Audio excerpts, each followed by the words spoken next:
Let's move on. Let's move on. All right, so this is our last thing for the day. What a busy week, huh?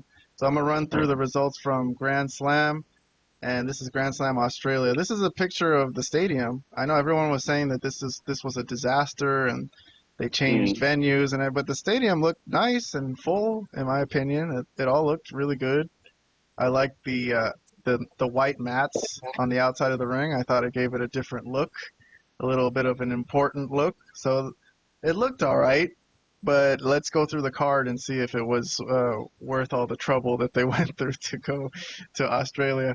All right, so here's our Grand Slam review post. If anyone wants to go through our full post, it's in the description below. I posted a link to it. But I'll start with the first match. Omega and Ospreay defeat Fletcher and Takeshita in Superstar Showdown. And Omega and Ospreay also make challenges for Revolution. So this was a match, though. Mostly it was a tag team match. It was a highly touted tag team match that all of us gave half thumbs ups to. Okay, so we all, I guess, kind of like this. But I have some slides. I'm going to pull up some slides on this while you guys talk about it. So hold on one second. Kenny Omega. We got Kenny Omega. You guys see that? There's Takeshita and Fletcher coming out. Yes. Here's Will Ospreay. Here's Kenny Omega. And Don Callis interfered. A little bit of interference, but it didn't really make a difference, I guess. So in the end, it was a crazy finisher. A one-winged angel, and Ospreay did his hidden blade at the same exact time.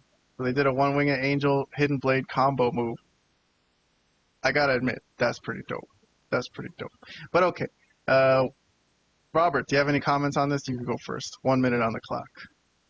All right. I won't take a whole minute. I thought this was pretty cool. The one reason why I didn't give it more than half a thumbs up is there was one particular spot that did not look good. It's when Kenny Omega was doing, I don't know what the name of the move is. I think it's called Poison Rana or something like that. Where he tried to flip Takeshita backwards, but it wasn't executed well, and then Kenny Omega just basically fell to the mat, and Takeshita just, I guess, fell onto Kenny Omega's knees. It was executed really poorly, and then. But the way Takeshita took it, the way he reacted to it it's almost like as if Kenny Omega executed it correctly.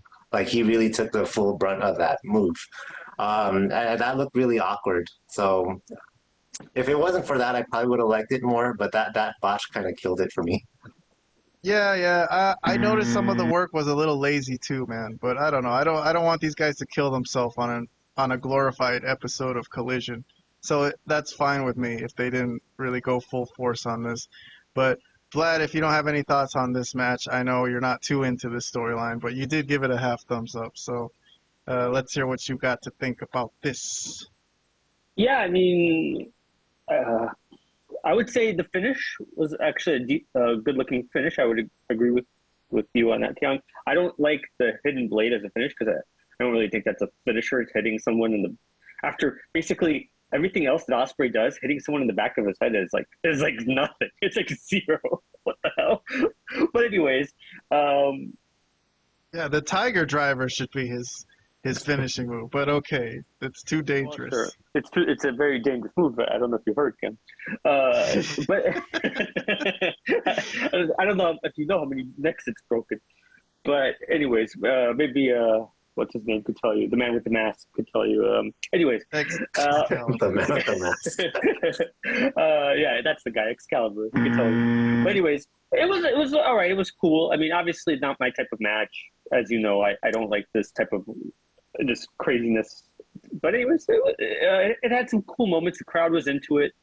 Hot crowd in Australia. Obviously, both Fletcher and Ospreay from there, right?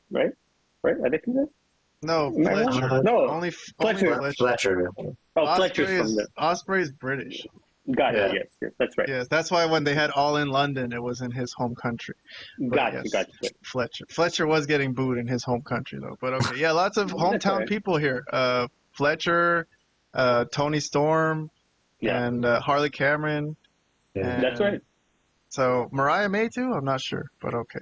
I'm I not sure don't. about that one. Don't I quote me don't I on think that. think so. Mariah But May yeah, is. I thought she was British, but I think she may be All right. British. Yeah, Yeah. she sounds more British than Australian. Mhm. But okay, lots of Australians on the show here today. The first one took a loss. Second one is what we just talked about earlier, Harley Cameron. So Mercedes does defeat Harley Cameron in an interesting matchup. But let me see. I think Vlad and Robert both gave thumbs up. So Vlad says he was surprised. He kind of liked it. I gave it a half thumbs up. I have issues with it. I'll comment on it in a second. But I guess I'll go with Vlad first. Vlad, the thumbs up. I'm gonna play slides over this while you're talking. But go ahead. Well, honestly, I was surprised because I thought Harley did really well in the match. Now, I know there was some comedic stuff with the puppet. She brought out the puppet and she started hitting her with the puppet, right? I believe that was going on. Yeah, But that's the one where I was gonna criticize. Yeah, the sure. puppet stuff, and she did a move off the top rope where she had the puppet on her. Yeah. But she also had this move where she forced Mercedes to motorboat her. That's just pretty That fucking funny. that's But that's a move. You mean uh, she? I would willingly take that one. I'll tell you that much. But you know, you know so, yes, there are moments, of course. It's AEW. I mean, you can't expect perfection. But I was just impressed that a lot of the stuff that they were doing, and she was doing quite well. Like she looked good. Like yeah, of course. You know, if you're gonna pick out those bad moments with the puppet and the motorboating and whatnot, no, that could be a highlight for all of us. But nonetheless, I'll say that you know I'm very impressed with the way this she was the worked. top rope spot where she did Yeah, a dive, and what the hell does the puppet have to do with anything there? I don't know, but she didn't really yeah. hit anyone. Did she hit her with the puppet? I don't know. But I But do want to emphasize that she did quite well, way better than I thought she was going to do. So that's why, you know, I think she deserves some sort of praise. all right, Robert, you want to give some thoughts on this one? yeah. I mean, I thought this was entertaining. And honestly, I can't remember ever seeing a Harley Cameron, at least not a singles match prior to this. Either I never watched it, or it was the ones that I did watch were probably forgettable. Whatever the case may be, I don't remember them. This one I will remember. I was genuinely surprised by how much I was entertained by this. Well, I'm not surprised. You guys are all surprised, but you know how they always talk about how wrestlers don't get reps these days, that back in the days they would wrestle multiple times a week. If there was anyone in the wrestling business who's doing that amount of work and getting reps, it was Harley. Because she was on Mm. fucking Rampage, she was on Ring of Honor, she was on Collision. I watched. Robert says he doesn't have any recollection of any of her matches. I've seen so many Harley Cameron matches, but It's yeah, because the shows you mentioned I don't really watch, so Right. that's yeah, that's probably why I don't remember them. but she has been putting in a lot of work, man. And then Okay. they had this spot here. I mean, I think it was a good match. I didn't think it was a great match, but I wasn't surprised that she pulled it off. So the spot with the puppet though was a cool looking spot, but I'm not gonna give it more than a half thumbs up here. All right, let's move along. Let me see what I got. Death Riders put Copeland down and Jay White. So Death Riders win this match, and after the match, they also fuck Copeland up ahead of the Revolution Showdown for the world title. So let me see what we got here. What do we got here? I got half thumbs up from me and Robert, and then nothing from Vlad. So indifferent. I'll start with Robert then, since Robert gave it some kind of thumbs up. Let me see if I could pull up some slides and see if there was anything interesting that happened in this match. I don't even remember myself. But here's Edge. Oh, you know what was kind of cool was the audience singing Edge's Oh theme yeah. song a cappella. That was kind of a sweet moment. And Edge was like almost about to cry. And I don't know Mhm. how they knew all the lyrics to the song. But okay, I think there was that top of the well, here they were fighting in the audience. Marina was totally involved. It was a street fight, right? So there was no Yes. DQ. So Marina could just do whatever she wants. And I think Copeland did a dive off the balcony onto Cesaro, Claudio. So he's still taking risks, even though he just broke his leg like a few freaking, like last year or something. So, okay. Here's a power bomb Edge took onto a table. Man, Edge is still trying, man. At this age, he's still going. Wheeler Yuta shows up. All right, so Wheeler came in to interfere also, and a spear onto a table from Claudio. I'm playing this really because I'm trying to see if there's anything worth liking from this. Yeah. Oh well, that was a great spear. I think Claudio did a great job taking that spear. He looked sold it really well. Tremendously. Here's Moxley getting hit with a barbed wire steel chair. It looked real, I guess, because he's bleeding like shit from his back. And Cope gets choked out. So the Moxley finisher. Moxley will just like... That's the ultimate finisher. Because in AEW, everyone kicks out of everything, so you just got to choke them out. and then after the match, they were trying to, kind of wear down Copeland. Revolution is very far away, so I don't know. They can't really take him out, but they try to wear him down a little bit. So all right, so I just went through everything. All right, Robert, half thumbs up. Let's see what you thought about this tag team match. We just talked about the feud, but let's talk about the match right here. It wasn't bad. So yeah, the crowd singing Cope's theme song. I don't know how all of them memorized the lyrics. I can't imagine when AEW comes to LA for Revolution. I don't think the LA crowd is gonna know all that. But hey, maybe we'll see. The match was okay. I did expect Death Riders to win because they have the numbers advantage. Obviously, it would look really bad if they lost, regardless of that advantage. And then you did mention that choke. All right, so personally for me, as someone who watches a lot of MMA, UFC fights, yeah, in an actual fight, if you're in that position and someone's got you on a choke in that position, the fight's over. There's almost no escape for that. So it makes sense that nobody has been able to escape that move and still be able to reverse that. So it makes sense as someone who watches MMA. I don't expect everyone to think the same thing, but I did.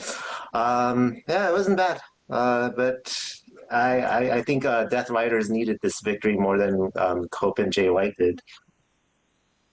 All right, Vlad, if you have any comments on this, do you agree with that Plumber Moxley's choke move is MMA style? Well, he wants to. He thinks he's an MMA fighter. That's the whole. That's why. So do I think so? No, obviously I do not think so, and I don't buy him with that. I'll say a couple of things about the match. As you said, Christian, excuse me, Cope took that risk where he jumped. It was an awkward kind of landing where, again, I think he was trying to protect his leg this time where it wouldn't break. He landed kind of awkwardly, but kind of, whatever. But yeah, he is still taking these risks, as you said, at his age. I don't know if it's worth it, but especially for this show. That's basically, as you said, a glorified closing show. The other thing that I noticed is post-match when I thought this was hilarious, slightly, only to me probably, is Claudio was congratulating Mox on the victory. He was he rubbed his shoulder or something like that, and he noticed all the blood on his head. He's like, "What the fuck is this? Why are you bleeding?" I think he's trying to rub it off. He's like, "What the fuck?" That's a nice touch. Those are the things about wrestling I love. He's like, why the fuck are you bleeding like this? Anyways, yeah, I thought that was hilarious. And I don't know. I think if anything, I would probably have had Edge and the Switchblade win this match because he's probably going to lose at Revolution anyway. So I don't know. Give him something. Give us some hope that he might win at Revolution at the very Maybe least. he will win. I don't know. Nah. Yeah, I don't think so.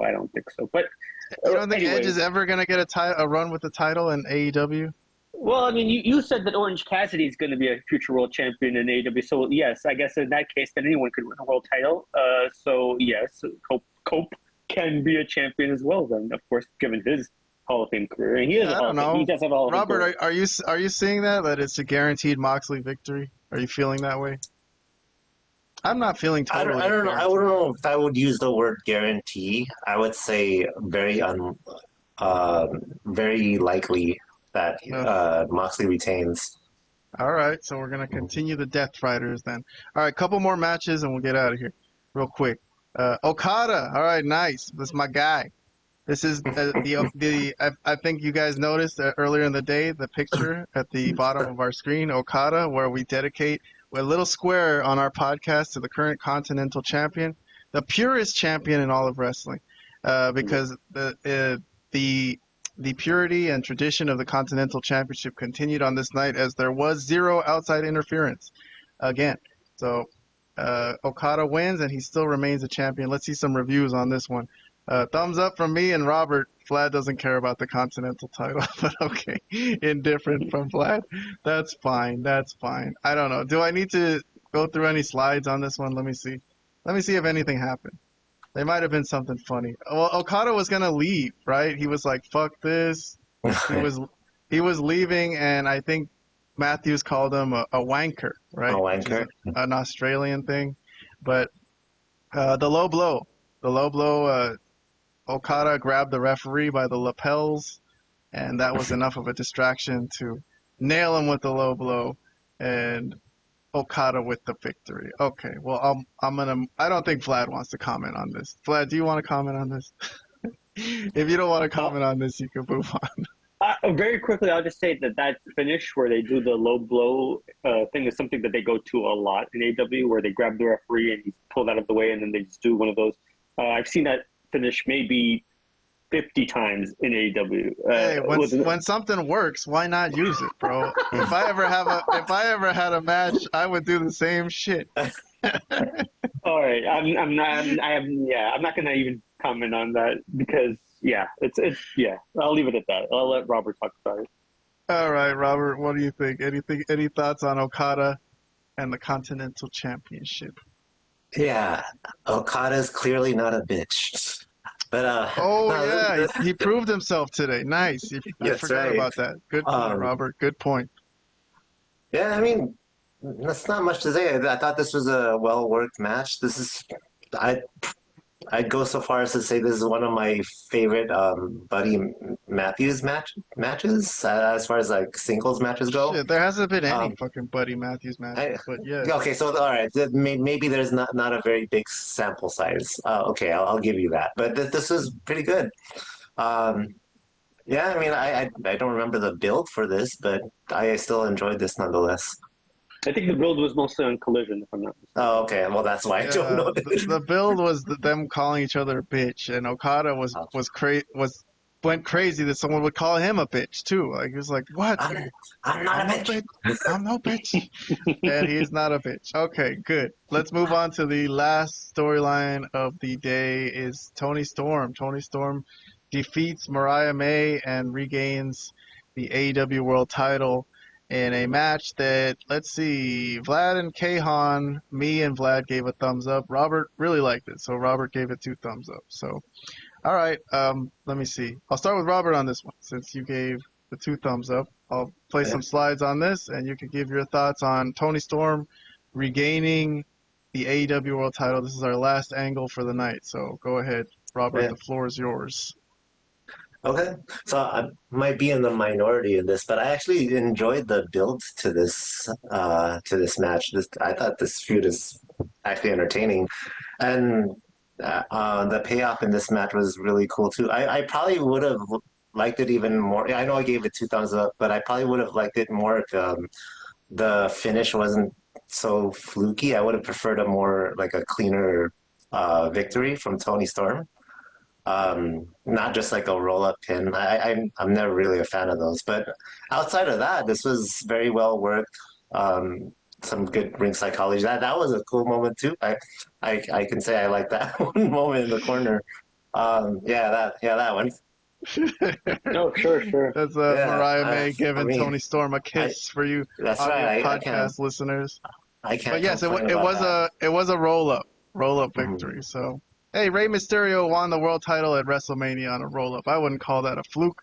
That means she was the better technical wrestler on this day. But okay, Vlad, 1 minute for you. I know it's late. Let's finish this show up strong. Go ahead. Yeah, I think it was a good match. I thought the crowd obviously was way into this when the Timeless One won her title back, they went ape shit. They were throwing babies in the air over there in Australia. Everybody was thrilled. Um, I'm happy for, I guess, I don't know. I'm happy for Tony, but I did not enjoy the lead up to this at all. I thought it was silly and dumb, and I'm kind of sad that this happened on a kind of a glorified collision. I mean, it's insane. This was why couldn't this could have easily been a pay per view. I don't understand what happened here. Why they did it this way. If you're going to a different country and putting a decent card together, you could have made it easily a pay per view instead of a collision. So very strange in that sense, but I enjoyed the match and I'm happy for Tony because I do enjoy Tony as a performer. Obviously, I have some issues with some of her stuff, but she is very good at a lot of the things that she does. All right, so Vlad disappointed in Grand Slam Australia. Calls it a glorified collision. I don't know, Robert. I thought it was kind of a cool looking big type of show. I don't Yeah, really I think mind so too. this title change happening here. It was kind of like Saturday night's main event, but with the title change. You know what I mean? Like Yeah. it was cool. Like it was very it was the what am I trying to say? It was grandiose. It Well, was Yeah. grandiose. you're not gonna go to Australia and do a freaking collision. I mean, that's just insane. It That's wasn't just called stupid. collision. It was Yeah. Okay, called but it Grand might. Slam. Well, let me tell you, maybe that's true. But when it showed up on my DVR, it came back as collision. So, Collision. yeah. So I mean, whether it was collision or it wasn't collision, it doesn't matter. It aired basically the time that collision would have aired on Saturday for me. I don't know, man. I think this was a pay per view. You can't leave. You can go to a different country with the type of with the crowd that they got there. I heard it was a pretty decent size for them, at the very least, uh, decent sized crowd, and not have this as a pay per view. At the very least, So I'll leave it at that. But it wasn't a bad show for what it was. It wasn't a bad show. All right, cool. Robert, if you don't have any thoughts on Grand Slam as a whole in Australia, I'm gonna move on to the honorable mentions and close the show out. Yeah. Sure. No thoughts on Grand Slam? You didn't That was for the most part I enjoyed it. Yeah. That's okay. all. All right, yeah, I thought it was interesting. I didn't mind it. I don't mind an episode of quote unquote collision being a good show. Like the card was pretty good. That was not a collision card, but you don't watch collision. That's why if you watch No, collision, you would say this is not a glorified collision. This was almost a pay-per-view, except instead of 3 hours or 4 hours, it was 2 hours. You know what I mean? So I know what you're saying. I know what you're saying, but yeah, no, let's move on. I don't want to focus on that. But it was what it was.